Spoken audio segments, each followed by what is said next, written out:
Give me a word, show me a sign, show me where to look, tell me what will I find, what will I find?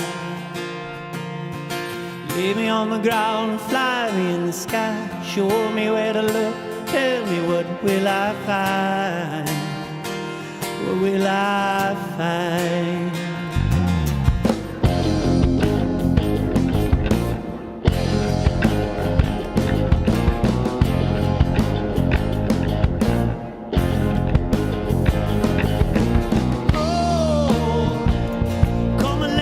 Shine out.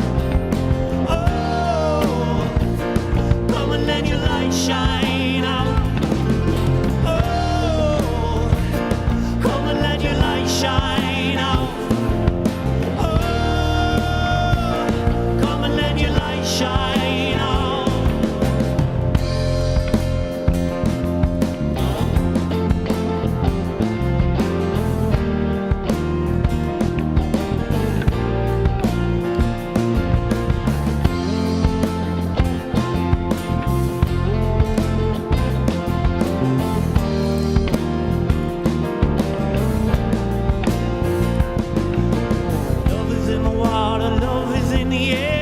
Show me where to go, tell me love will be there, and love will be there.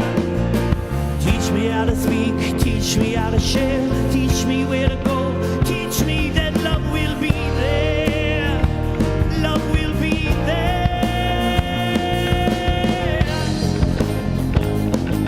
Hey.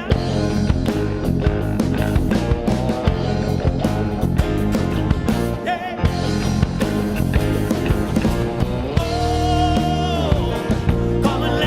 Shine out. Oh, come and let your light shine out. Oh, come and let your light shine out. Oh, come and let your light shine out. Oh, come and let your light shine out. Oh, come and let your light shine.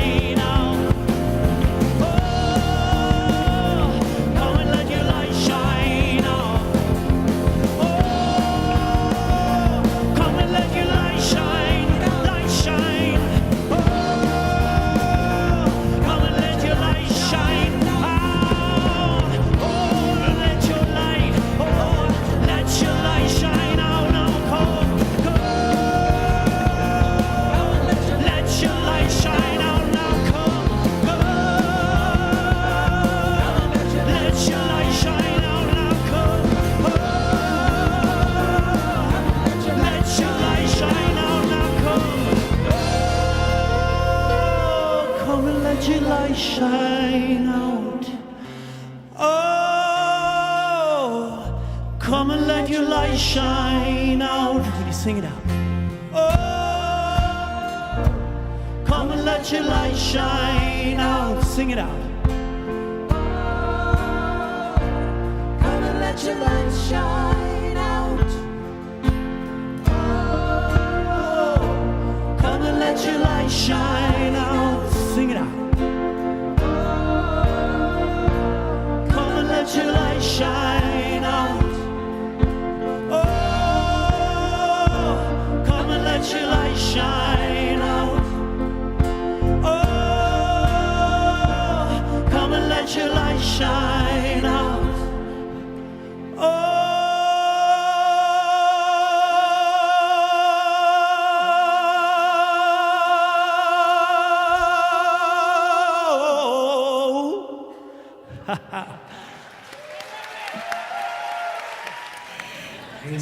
So this song, which by the way I'd heard, and I was thinking I've got to have us do that song. Let the light of heaven, let your light come down. And I said for service we've got to change that, because you'll know why during the service why it should be changed. Because honestly, there is no heaven up there. There's no place for light to come except through the manifestation of God as you.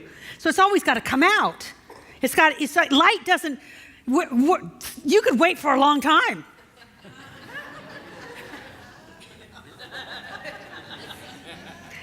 But when you say it can come out, you're the one that's got the control and you let it out. So it shines out.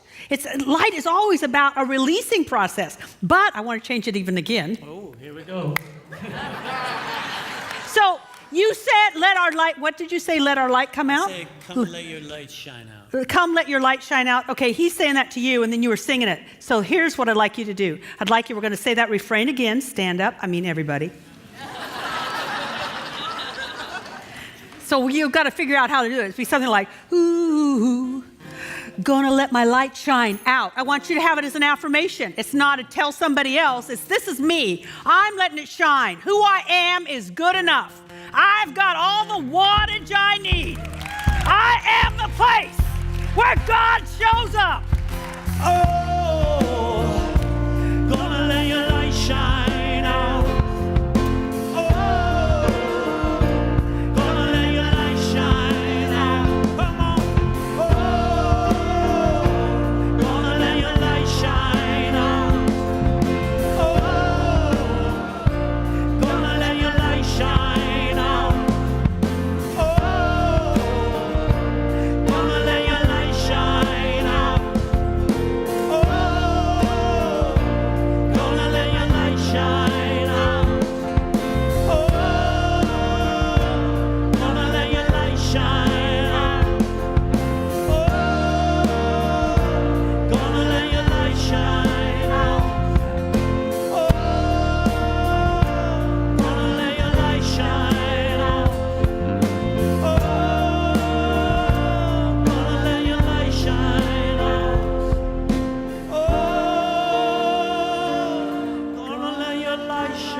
Thank you. Woo-hoo!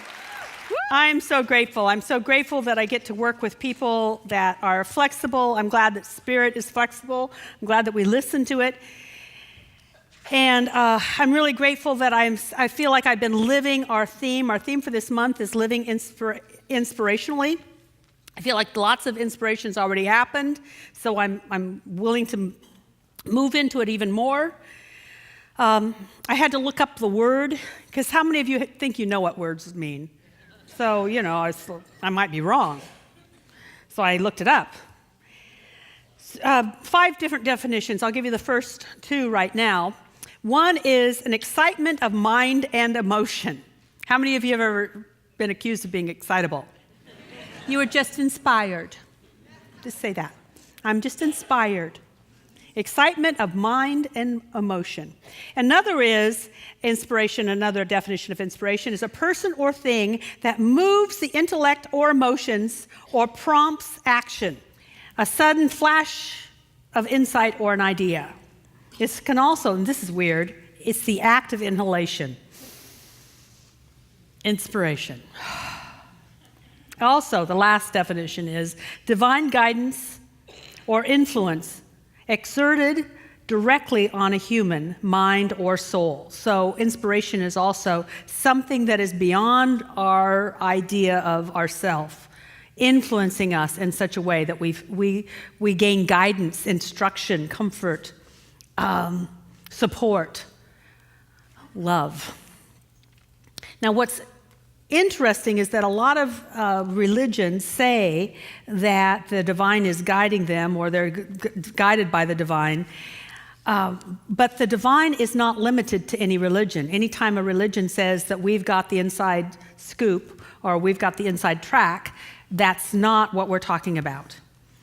When I went to Egypt, I had 3 books with me. 2 were about Sufism, which is the mystical element in Islam, and then also a book by a rabbi talking about the Kabbalah, which is the mystical inspiration in Judaism. And I just want to read to you one thing that I shared at the very first night that we gathered with the group of people that were going to be traveling together. I read this from a Sufi teacher. He said, and this is what he was saying to his students. He said, when people ask you what you believe, tell them you're a Christian because you believe in Jesus. And you're a Jew because you believe in the prophets, including Moses. And you're a Muslim because you believe that Muhammad was a prophet. And you're a Sufi because you believe in the universal teaching of God's love. And you're really all of those, and you're none of those because you believe in God. And once you believe in God, there is no religion. Once you divide yourself off with religions, you separate yourself from your fellow human beings. So I think that what we teach here is not only encapsulated in this statement, but it is the true, we strive to be what 20 to 25% of the American population say that they are on censuses. They're spiritual, not religious.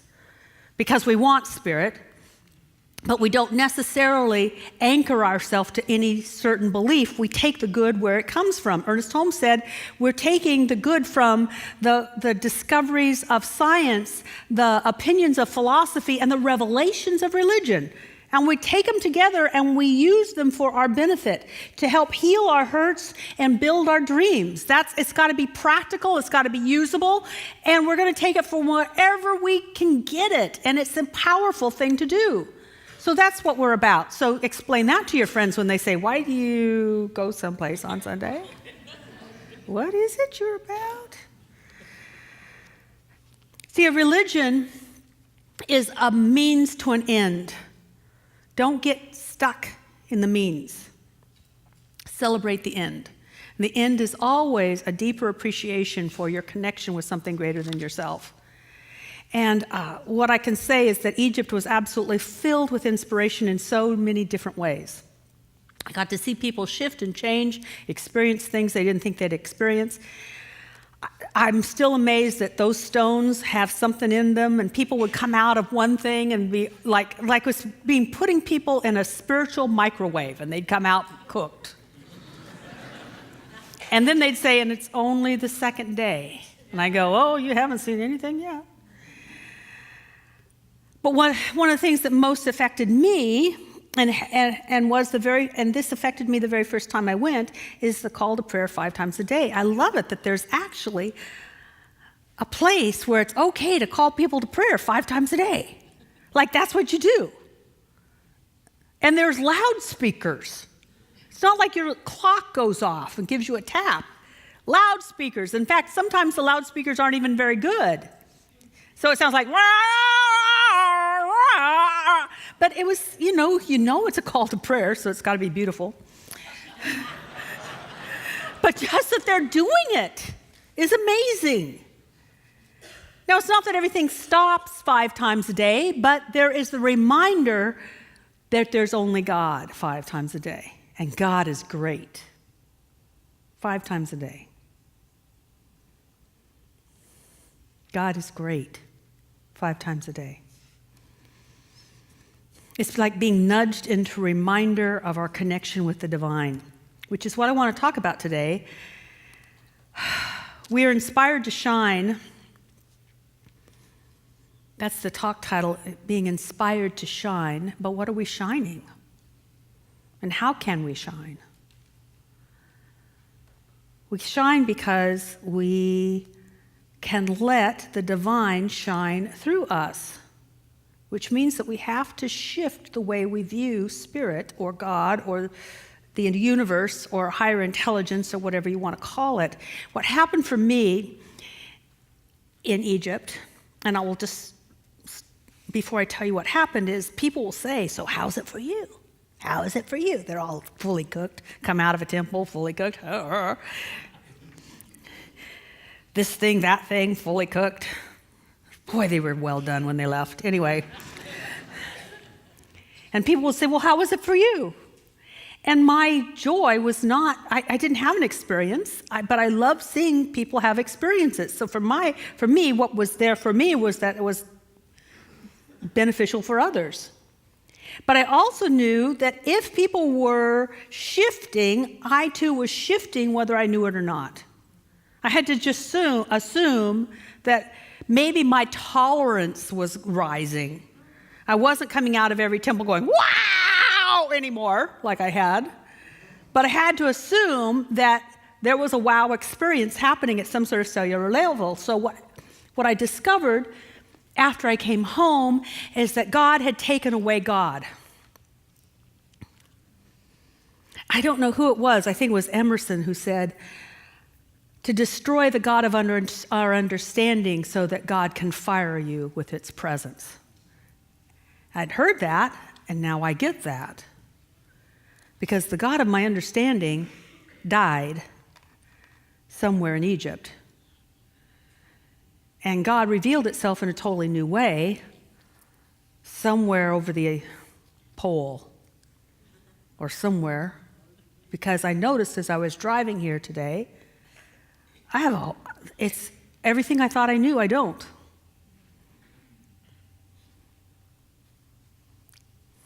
I got a bigger God. I got a more intimate God. Intimate. Personal. You know, we can hear those things that are written about what we believe, that we have a personal relationship with God, and it can still sound like I know Gary personally. I know Jack personally. It's not the same as what's really happening. See, too many of us believe in monotheism. There's one God. Akhenaten believed in one God. In the Islamic tradition, Allah, there's only one God. Jewish tradition, there's only one God. Jesus, one God, three ways. Weird. Anyway. But it's different than, it still has this connotation of something out there. So I want to break down my new understanding of God and just throw it out there. It might be helpful. Because the only reason that I would teach something is that I believe that you can use it this moment and next week and for the rest of your life, and that it will improve your life, because that's what this particular church does. We do not teach philosophy for philosophy's sake. We do not teach theology for theology's sake. We teach it so that you can have a better life right now, this moment. This is the new beginning. You're born again. You can have it be different as of now. Does that make sense? So let me give you my new belief about God. First of all, I just found out you can't even know God. You can't know God. You can't. There's no way. First of all, you got a language barrier. Because we think in linear terms, we put words together, and words are our words, and they can't explain what's happening. We talk about God being eternal, but that means time, and it's beyond time. We talk about God being infinite, which means that it doesn't come to an end, but guess what? It's beyond space. Everything, I love it. This T.R. Desjardins, or somebody good, said that when you look at the universe, you're seeing the face of God, you're only seeing the reflection because you can't see God. You can't. It's beyond us. It's like my finger trying to comprehend my body. It can know itself as a finger, but it can't know itself as the whole body. We can't do it. And that's why people who have near-death experiences say, I don't know how to explain it. I have no words. That which is beyond the finite is impossible to describe. So when people say God thinks this, likes those people, doesn't like those people, they're full of shit.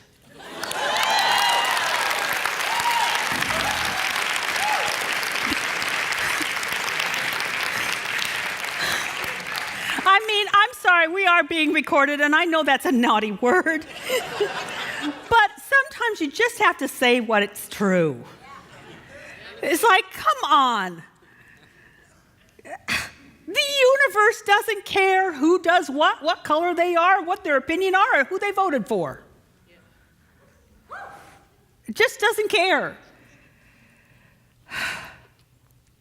So we can't know God, but we can know that it knows us. And therein lies the cure to what ails humanity. The cure to what ails humanity in all of our alienation, separation, loneliness, desperation, feeling undervalued, misunderstood, and impotent, all of that comes from thinking that we're by ourselves and unknown and afloat in something big and vast, and there's something out there, but it's not paying too much attention because there's just so much to pay attention to. That cuts us off and is the fall. It cuts us off from allowing that life to live fully through us because we are a divine idea in the mind of God, and God has ideas about us. But it also gave us free choice. So we can create our own story, or we can be what we were created to be, which is the light of the world. We are created to shine, to give forth our unique gift. We were created on purpose. We are not accidental. We were not created because, mommy and daddy got together. Get over it. They got together because God's idea of us had to be created. We drew them so we could get the right DNA in the right circumstances so that we could have the right background so that we could prove ourselves as an expression of the living one.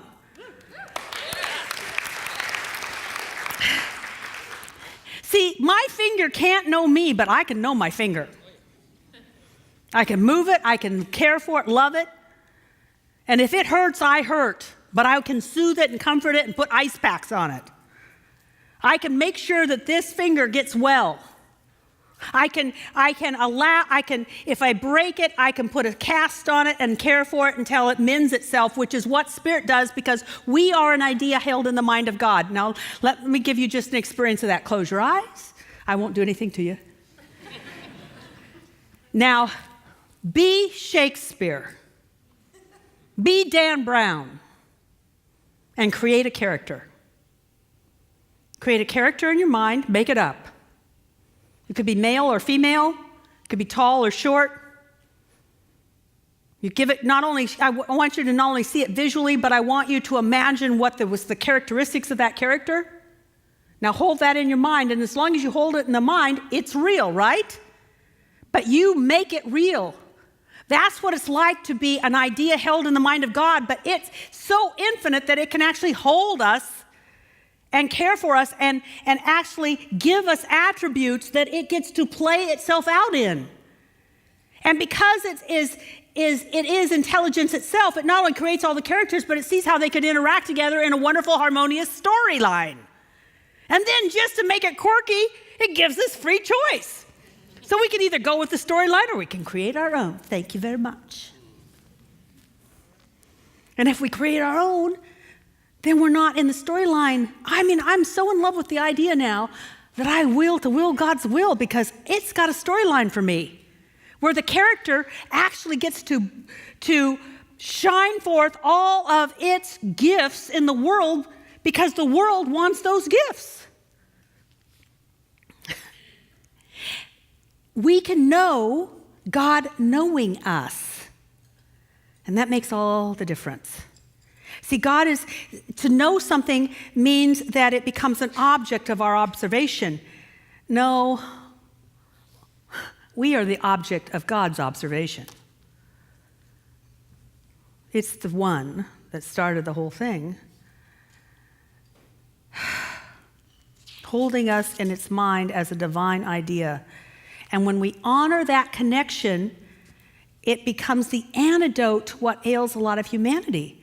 We will feel more loved, we will feel more understood, and we will feel free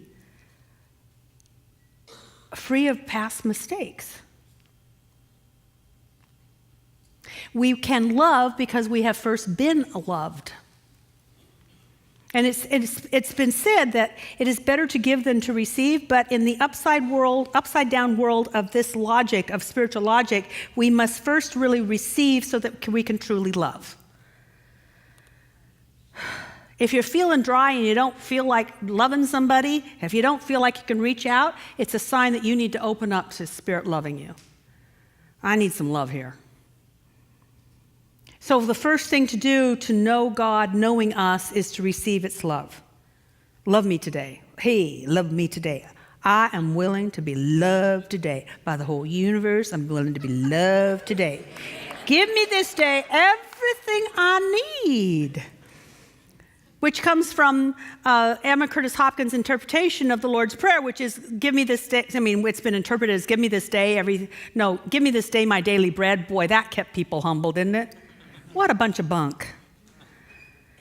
It was actually substance. Substance is what you stand on. It's what fills you. It's everything you need. Don't dummy down substance to bread. Like, oh yeah, I'm a loving God. Here's some bread. Those two things don't go together, do they?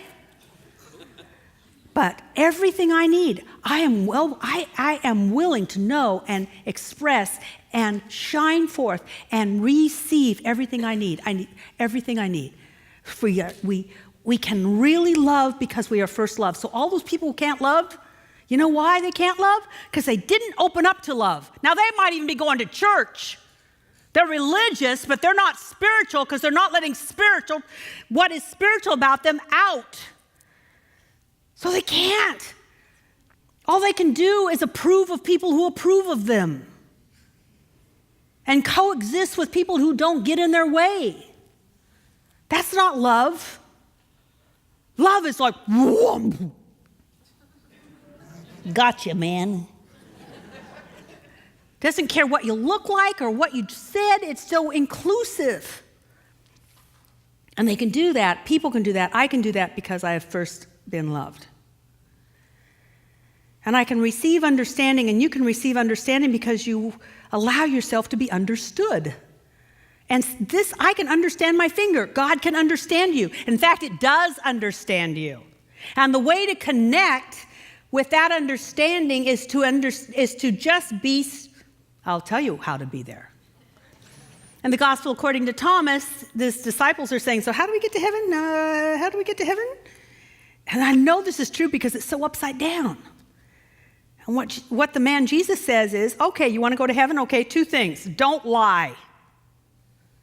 And don't do what you hate. Because see, Spirit understands who you are, and if you're doing something to get a result and not doing it because it's true to yourself, then you are just cutting yourself off. You're thinking you have to be something, and the universe doesn't expect you to be anything except who you are at the moment. But as you continue to work with Spirit and be evolved by Spirit, my fingernail grow back. No matter how short I cut it, they're going to grow. You're going to grow. That's the nature of things. But if I have short fingernails, I can't say, oh no, I got long ones. That's not true. So this whole thing with tithing, people tithe, if you tithe for a result, you're lying to yourself, you're doing what you hate, and it will not work. But as you continue to evolve spiritually and you're called into a greater and greater partnership with the divine, and you're called to say, okay, this isn't even my money. This isn't even my life. These ideas aren't even mine. People who are the greatest artists and musicians and authors will say, those weren't my words. They came through me. We own nothing. And when you finally get that, 10% is nothing for all that you've been given. But if you get scared, want to hang on, then guess what? That's understood too. That you need to open up, be loved more, understood more. And you just say, here's the deal. I'm just selfish.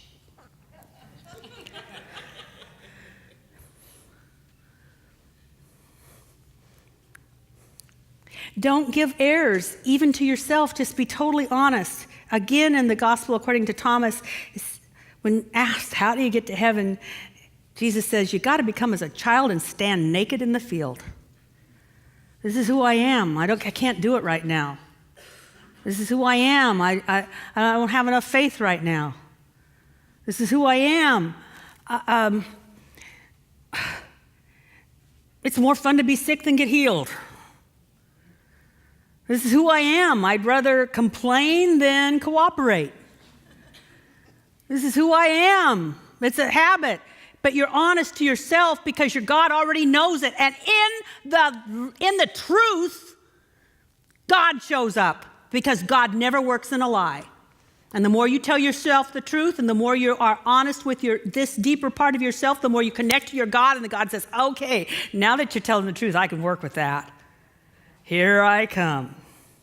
Watch out. Growth's going to happen. And you participate in that growth by allowing yourself to know that you really, really, really understood.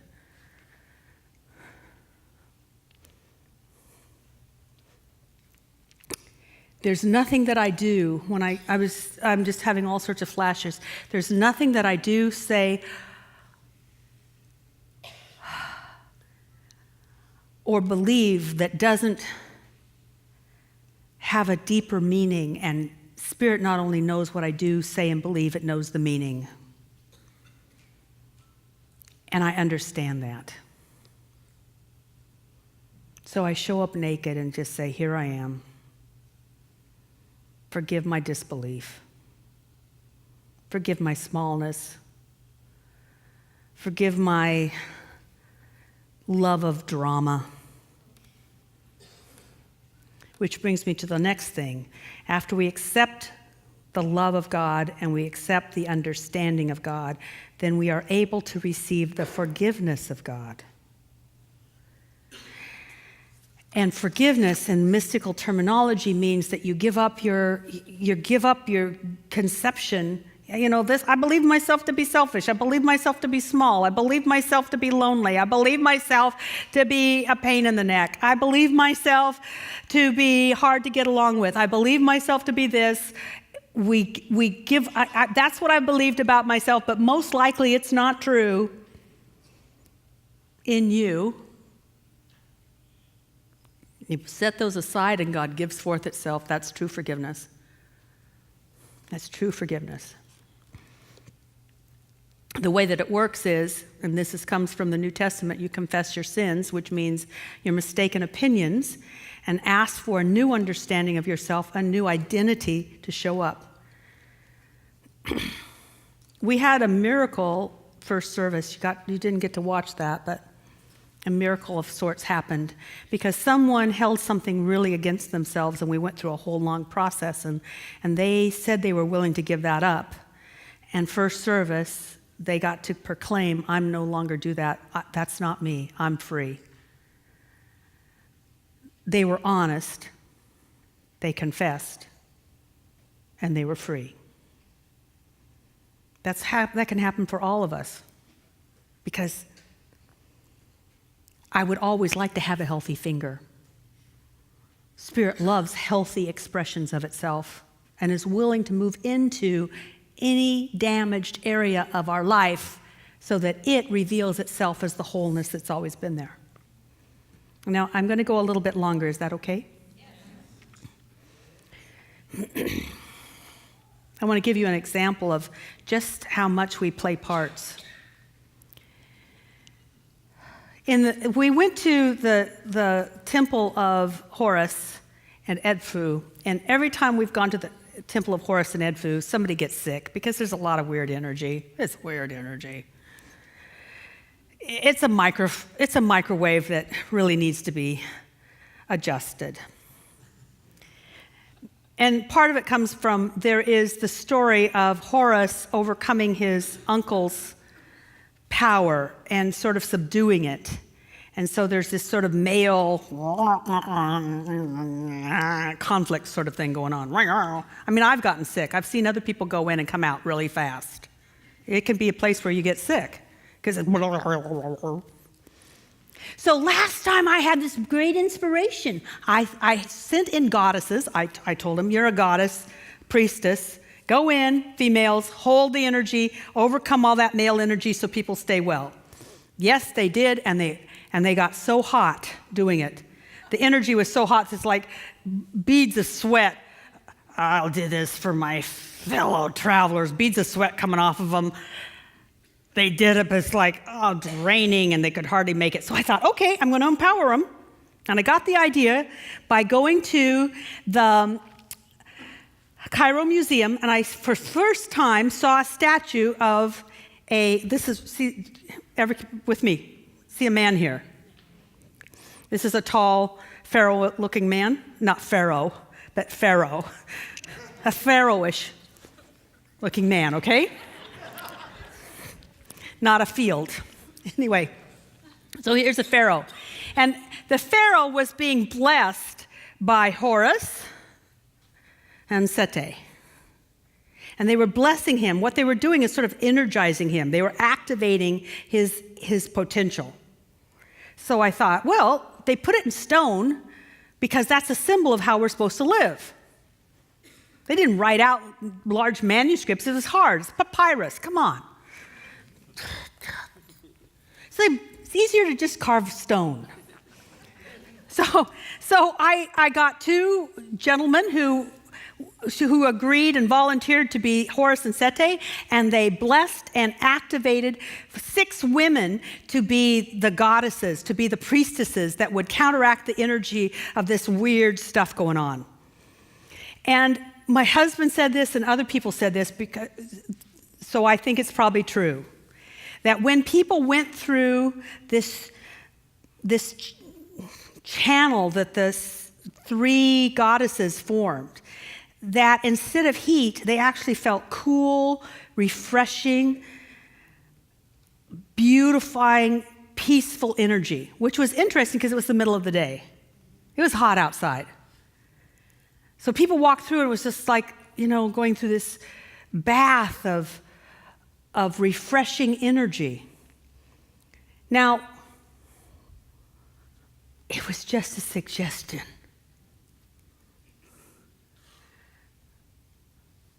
But they showed up as goddesses that everybody felt, because 2 guys showed up as gods that activated their spiritual potential.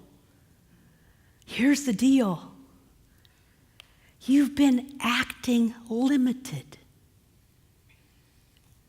It's just a play, and you assumed you were a walk-on.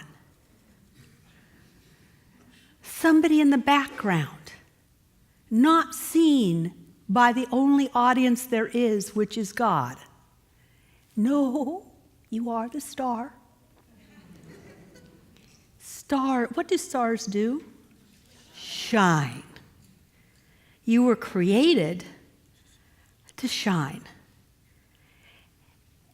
And when you feel that, there is the ecstasy of being known by God. And so it is.